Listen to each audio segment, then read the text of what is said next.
Hello friends, नमस्कार। आज हम 23 जुलाई 2022 का करंट अफेयर देखेंगे, जो दृष्टि IAS का है। भारतीय अर्थव्यवस्था, जैव अर्थव्यवस्था, ये पेपर 3 का पार्ट है।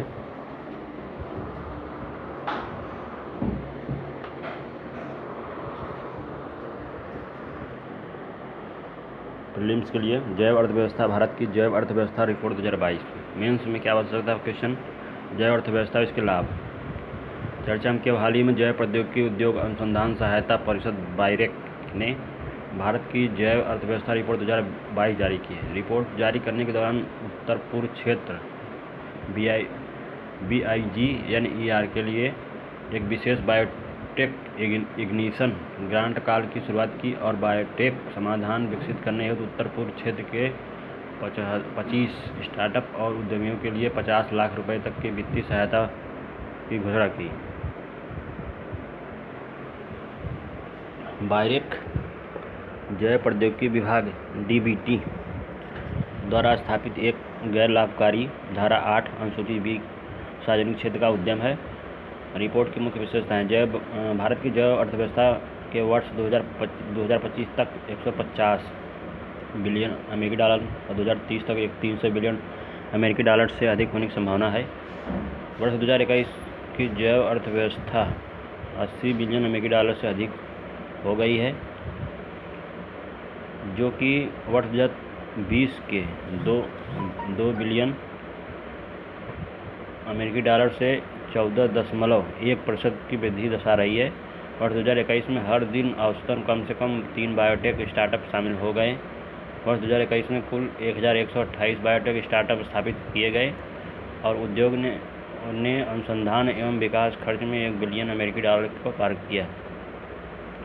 कर लिया। भारत के पास अमेरिका के बाहर अमेरिकी खाद्य एवं औषध प्रशासन USFDA द्वारा अनुमोदित विनिर्माण संयंत्रों की दूसरी सबसे बड़ी संख्या है। टीकाकरण, भारत ने प्रतिदिन कोविड-19 टीकों की लगभग 4 मिलियन टीके दिए। वर्ष 2021 में दी गई कुल 1.45 बिलियन टीके। कोविड-19, देश ने वर्ष 2021 में हर दिन 1.3 मिलियन कोविड-19 परीक्षण किए, कुल 506.7 परीक्षण किए। जैव अर्थव्यवस्था, बायो इकोनॉमी। परिचय, संयुक्त राष्ट्र के खाद्य और कृषि संगठन या FAO के अनुसार जैव अर्थव्यवस्था को जैविक अर्थव्यवस्था के उत्पादन, उपभोग, संरक्षण के रूप में परिभाषित किया जा सकता है। उत्पादन, उपभोग और संरक्षण के रूप में परिभाषित किया जा सकता है, जिसमें संबंधित ज्ञान, विज्ञान, प्रौद्योगिकी और नवाचार, सूचना, उत्पाद प्रक्रियाएं प्रदान करना शामिल है, ताकि अस्थायी अर्थव्यवस्था की ओर बढ़ने के उद्देश्य से सभी आर्थिक क्षेत्रों को जानकारी, उत्पाद प्रक्रियाएं और सेवाएं प्रदान की जा सकें। ऐतिहासिक पृष्ठभूमि, यूरोपीय संघ और आर्थिक सहयोग एवं विकास संगठन OECD द्वारा नए उत्पादों तथा बाजार को विकसित करने के लिए जैव प्रौद्योगिकी के उपयोग को बढ़ावा देने हेतु अपनाए गए ढांचे के बाद 21वीं सदी के पहले दशक में जैव अर्थव्यवस्था शब्द लोकप्रिय हो गया। खाद्य प्रणालियाँ, उदाहरण के लिए खाद्य प्रणालियाँ जैव अर्थव्यवस्था में महत्वपूर्ण स्थान पर स्थित हैं। इन प्रणालियों में शामिल हैं संधारणी कृषि, संधारणी मत्स्य, वानिकी और जल कृषि, खाद्य और चारा निर्माण, जैव आधारित उत्पाद, खाद्य आधारित जो है ये खाद्य चारा निर्माण। जैव अर्थव्यवस्था महत्वपूर्ण स्थान पर स्थित संधारणी कृषि, संधारणी मत्स्य, वानिकी एवं जल कृषि, खाद्य चारा निर्माण, जैव आधारित उत्पाद, बायोप्लास्टिक, बायोडिग्रेडेबल कपड़े। चक्रीय जैव अर्थव्यवस्था, जैव अर्थव्यवस्था का उद्देश्य सतत विकास और चक्रीय अर्थव्यवस्था दोनों को बढ़ावा देना है। विशेष रूप से चक्रीय अर्थव्यवस्था के पुनः उपयोग, मरम्मत और पुनर्चक्रण का सिद्धांत जैव अर्थव्यवस्था का मूलभूत हिस्सा है। पुनः उपयोग, मरम्मत और पुनर्चक्रण का सिद्धांत चक्रीय अर्थव्यवस्था। जैव अर्थव्यवस्था का उद्देश्य सतत विकास, चक्रीय अर्थव्यवस्था दोनों को बढ़ावा देना है। विशेष रूप से चक्रीय अर्थव्यवस्था के पुनः उपयोग, मरम्मत और पुनर्चक्रण का सिद्धांत जैव अर्थव्यवस्था का मूल हिस्सा है। पुनः उपयोग, मरम्मत, पुनर्चक्रण के माध्यम से अपशिष्ट की कुल मात्रा और उसके प्रभाव को कम किया जाता है। यह ऊर्जा की भी बचत करता है तथा वायु व जल प्रदूषण को कम करता है। इस प्रकार पर्यावरण, जलवायु एवं जैव विविधता की क्षति को रोकने में मदद करता है। तो जैव अर्थव्यवस्था में भारत की स्थिति, ऐसे कई क्षेत्र हैं जो भारत के जैव अर्थव्यवस्था के विकास में योगदान दे रहे हैं, जैसे जैव उद्योग। क्योंकि इस क्षेत्र को प्रधानमंत्री के आत्मनिर्भर भारत और भारत के वर्ष 2047 तक ऊर्जा आत्मनिर्भर बनने के दृष्टिकोण से प्रोत्साहन मिला है। इसके अलावा भारत सरकार ने जैव ईंधन पर राष्ट्रीय नीति में संशोधन को मंजूरी दी है और जैव ईंधन के उत्पादन बढ़ाने और अप्रैल 2023 से 20% इथेनॉल मिश्रित पेट्रोल की शुरुआत का निर्णय लिया है। ये इम्पॉर्टेंट पॉइंट है। 2023 से 20% इथेनॉल मिश्रित पेट्रोल की शुरुआत का निर्णय लिया है। अन्य क्षेत्र जैसे जैव कृषि, जिसमें बीटी कॉटन, कीटनाशक, समुद्री जैव तकनीकी और पशु जैव तकनीक में जैव अर्थव्यवस्था को वर्ष 2025 तक $5 बिलियन से $20 बिलियन, जैव अर्थव्यवस्था को 2025 तक $5 बिलियन से $20 बिलियन तक के योगदान के साथ दुगुना करने की क्षमता है। महामारी से पहले भारत विभिन्न शोध अध्ययनों के अनुसार मात्रा के हिसाब से दूसरी और सबसे बड़ा वैक्सीन निर्यातक था। जैव अर्थव्यवस्था से संबंधित भारतीय पहले। बायोफार्मा के लिए national biopharma mission, innovate India. 2017 में जैव प्रौद्योगिकी विभाग DBT का वर्ष 2050 मिलियन अमेरिकी डॉलर का कार्यक्रम, जिसका उद्देश्य बायोफार्मा में उद्यमशीलता और स्वदेशी निर्माण को बढ़ावा देने के लिए उद्योग एवं शिक्षा जगत को एक साथ लाना। स्टार्टअप को बढ़ावा देने के लिए विश्व स्तरीय सुविधाओं के साथ पूरे भारत में 35 बायो इनक्यूबेटर स्थापित किए गए हैं। DBT और बायरेक द्वारा मिशन इनोवेशन के तहत पहला international incubator, clean energy international incubator स्थापित किया गया है। 23 भाग लेने वाले यूरोपीय संघ के देशों के स्टार्टअप संभावित रूप से भारत में आ सकते हैं और इनक्यूबेट कर सकते हैं। इसी तरह इन इनक्यूबेटर से स्टार्टअप वैश्विक अवसरों तक पहुंच की सुविधा के लिए भागीदार देशों में जा सकते हैं। विभाग 4 बायो क्लस्टर NC और कल्याणी, बेंगलुरु और पुणे का समर्थन कर रहा है। जैव अर्थव्यवस्था का राष्ट्रीय मिशन जैव संसाधनों का उपयोग करके ग्रामीण अर्थव्यवस्था को बढ़ावा देने के प्रयासों के बीच वर्ष 2016 में विज्ञान प्रौद्योगिकी मंत्रालय के तहत जैव संसाधन एवं सतत विकास संस्थान द्वारा जैव अर्थव्यवस्था पर राष्ट्रीय मिशन शुरू किया गया है। नवाचार सूचकांक 2021 NITI Aayog India innovation index, Bharat नवाचार सूचकांक सिफारिशें। नीति आयोग द्वारा इंडिया इनोवेशन इंडेक्स 2021 जारी की गई। इसमें कर्नाटक ने प्रमुख स्थान श्रेणी में शीर्ष स्थान बरकरार रखा है। रिपोर्ट का संस्करण तीसरा संस्करण है जो वैश्विक नवाचार सूचकांक 2021 के ढांचे को रेखांकित करके देश में नवाचार विश्लेषण के दायरे में प्रकाश डालता है। इसमें अब तक संकेतकों की संख्या 36 इंडिया इनोवेशन इंडेक्स 2020 से बढ़कर 66 इंडिया इनोवेशन इंडेक्स 2021 में हो गई है। 36 से 66 भारत नवाचार सूचकांक यह देश के नवाचार पारिस्थितिक तंत्र के मूल्यांकन और विकास हेतु व्यापक उपकरण है। यहाँ यह राज्यों और केंद्र शासित प्रदेशों को उनके बीच स्वस्थ प्रतिस्पर्धा विकसित करने के लिए उनके नवाचार प्रदर्शन में रैंक प्रदान करता है। शामिल संस्थाएं प्रतिस्पर्धात्मक संस्थान के साथ नीति आयोग। प्रयुक्त संकेतक सूचकांक में 7 स्तंभ हैं, जिसमें 5 सक्षम स्तंभ इनपुट को मापते हैं, 2 प्रदर्शन स्तंभ आउटपुट को मापते हैं। सर्वेक्षण में जिन संकेतकों का उपयोग किया जाता है उनमें शिक्षा का स्तर, गुणवत्ता आदि जैसे मानदंड शामिल है। PhD छात्रों की संख्या और ज्ञान गहन रोजगार, इंजीनियरिंग और प्रौद्योगिकी में नामांकन तथा अत्यधिक कुशल पेशेवरों की संख्या, अनुसंधान विकास गतिविधियों R&D में निवेश एवं दार पेटेंट तथा ट्रेडमार्क आवेदनों की संख्या, इंटरनेट सब्सक्राइबर, प्रत्यक्ष विदेशी निवेश का अंतर्वाह, कारोबारी माहौल सुरक्षा। रिपोर्ट की मुख्य विशेषताएं। इनोवेशन इंडेक्स की 3 श्रेणियों में बांटा गया। प्रमुख राज्य, केंद्र शासित प्रदेश, पहाड़ी और उत्तर पूर्व के राज्य। शीर्ष राज्य कर्नाटक 18.05 स्कोर के साथ शीर्ष पर रहा है। उसके बाद तेलंगाना, हरियाणा का स्थान रहा है। कर्नाटक की सफलता के श्रेय प्रत्यक्ष विदेशी निवेश को आकर्षित करने में उसके उच्च स्तरीय प्रदर्शन और बड़ी संख्या में उद्यम पूंजी सौदे को दिया जा सकता है। खराब प्रदर्शन करने वाले राज्य बिहार, उड़ीसा, छत्तीसगढ़ में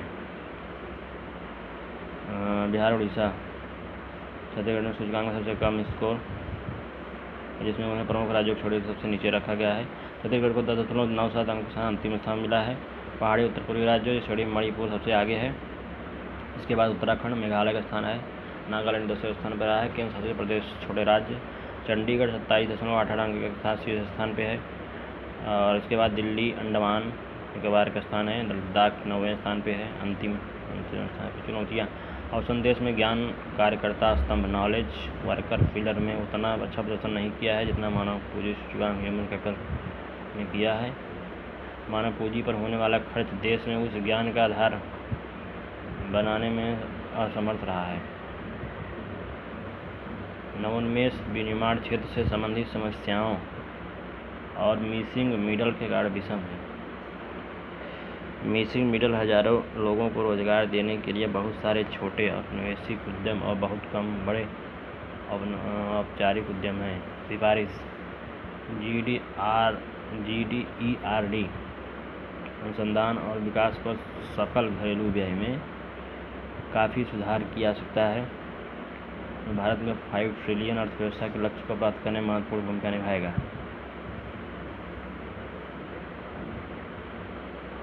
GDERD बढ़ने से अनुसंधान विकास में निजी क्षेत्र की भागीदारी को बढ़ावा मिलता है तथा उद्योग की मांग और देश अपनी शिक्षा प्रणालियों के माध्यम से जो उत्पादन करता है उसके बीच की खाई को कम करता है। GDERD पर कम खर्च करने वाले देश लंबे समय में अपनी मानव पूंजी को बनाए रखने में विफल रहते हैं और नवाचार क्षमता को मानव पूंजी की गुणवत्ता पर निर्भर करती है। सकल घरेलू उत्पाद के प्रतिशत के रूप में भारत का लगभग GDERD लगभग 0.7% था। निजी क्षेत्र को अनुसार अनुसंधान विकास में तेजी लाने की जरूरत है। सार्वजनिक व्यय कुछ हद तक उत्पादक है। एक बार जब विकास और परिप्रेक्ष्य का अनुसरण करता है तो यह वांछनीय अनुसंधान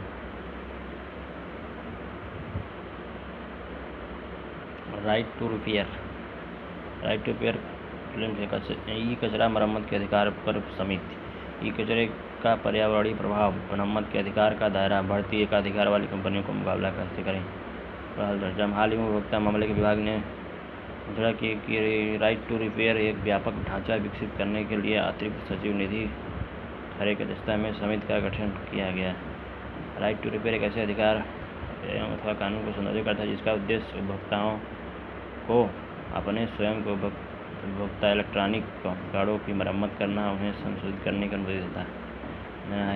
यहाँ अन्यथा उपकरणों के उपभोक्ताओं को केवल उनके द्वारा प्रस्तुत सेवाओं को उपयोग करने की अनुमति देते हैं।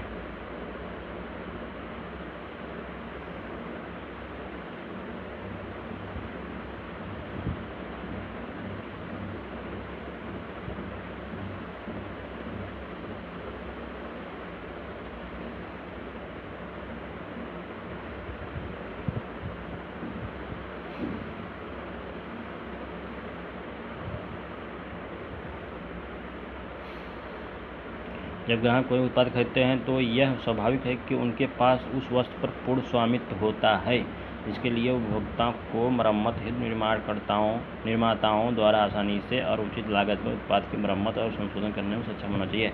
राइट टू रिपेयर का मूल विचार मूल रूप से अमेरिका से उत्पन्न हुआ था, जहां motor vehicle owners right to repair act 2012 किसी भी व्यक्ति को वाहन की मरम्मत करने में सक्षम बनाने के लिए वाहन निर्माताओं के लिए सभी आवश्यक दस्तावेज और जानकारी प्रदान करने का अनिवार्य बनाता है। वास्तविक ढांचा इस नियामक ढांचे के तहत निर्माताओं के लिए अपने उत्पाद विवरण को ग्राहकों के साथ साझा करना अनिवार्य होगा, ताकि वे मूल निर्माताओं पर निर्भर रहने के बजाय स्वयं या तीसरे पक्ष द्वारा उनकी मरम्मत करा सकें।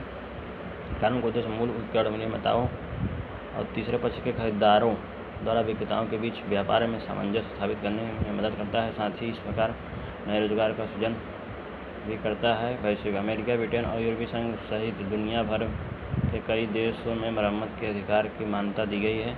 अमेरिका में संघीय व्यापार आयोग ने निर्माताओं को अनुसूचित प्रतिस्पर्धा विरोधी प्रथाओं को दूर करने का निर्देश दिया है और उन्हें सुनिश्चित करने के लिए कहा है कि उपभोक्ता स्वयं या किसी तरह पक्ष की एजेंसियों द्वारा मरम्मत करा सकते हैं। संभावित लाभ: यह छोटी मरम्मत की दुकानों के लिए व्यापार को बढ़ावा देने में मदद करेगा, जो स्थानीय अर्थव्यवस्था का एक महत्वपूर्ण हिस्सा है।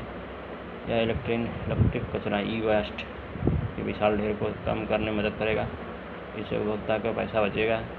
यह उपकरणों के जीवन काल, रखरखाव, पुनः उपयोग, उन्नयन, पुनर्चक्रण और अपशिष्ट प्रबंधन में सुधार करके चक्रीय अर्थव्यवस्था के उद्देश्य में योगदान देगा। कार्यान्वयन हेतु प्रस्तावित क्षेत्र: कृषि उपकरण, मोबाइल फ़ोन, टैबलेट, उपभोक्ता के लिए टिकाऊ वस्तुएं, ऑटोमोबाइल उपकरण। राइट टू रिपेयर की आवश्यकता: आमतौर पर निर्माता अपने डिजाइन सहित स्पेयर पार्ट्स पर मालिकाना नियंत्रण बनाए रखते हैं। रिपेयर प्रक्रियाओं पर इस तरह का एकाधिकार ग्राहक के चुनने के अधिकार का उल्लंघन करता है। कई उत्पादों के गारंटी कार्ड में उल्लेख किया जाता है कि गैर अपराध संगठनों रिपेयर कराने की स्थिति में ग्राहक वारंटी लाभ से वंचित हो जाएंगे। कंपनियां मैनुअल के प्रकाशन से भी बचती हैं, जो उपभोक्ताओं के आसानी से रिपेयर करने में मदद कर सकती हैं। तकनीकी सेवा या उत्पाद: कंपनियां मैनुअल, स्कीमैटिक्स और सॉफ्टवेयर अपडेट के लिए पूर्ण ज्ञान एवं पहुंच प्रदान नहीं करती हैं। निर्माता नियोजित प्रचलन की संस्कृति को प्रोत्साहित कर रहे हैं।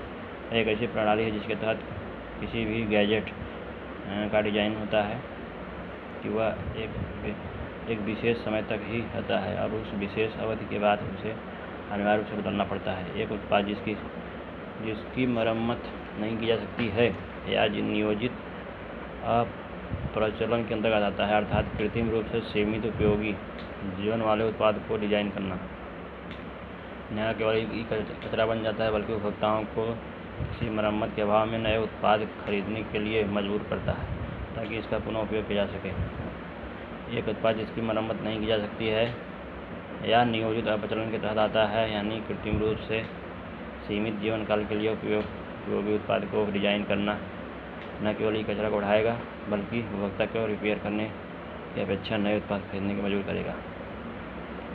हाल ही में लाइफ आंदोलन पर्यावरण के लिए जीवन शैली की अवधारणा शुरू की है। इसमें विभिन्न उत्पादों के पुनः उपयोग और पुनर्चक्रण की अवधारणा शामिल है।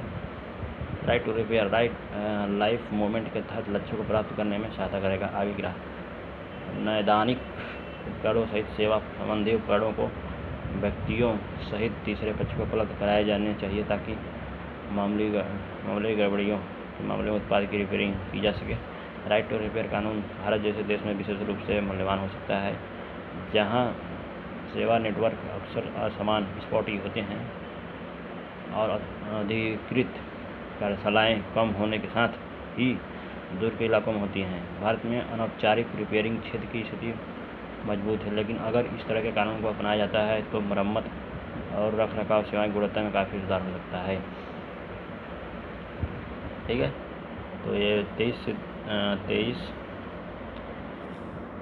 जुलाई का ये जो दृष्टि आई इसका करंट अफेयर था डेली न्यूज़ का, तो ख़त्म हुआ।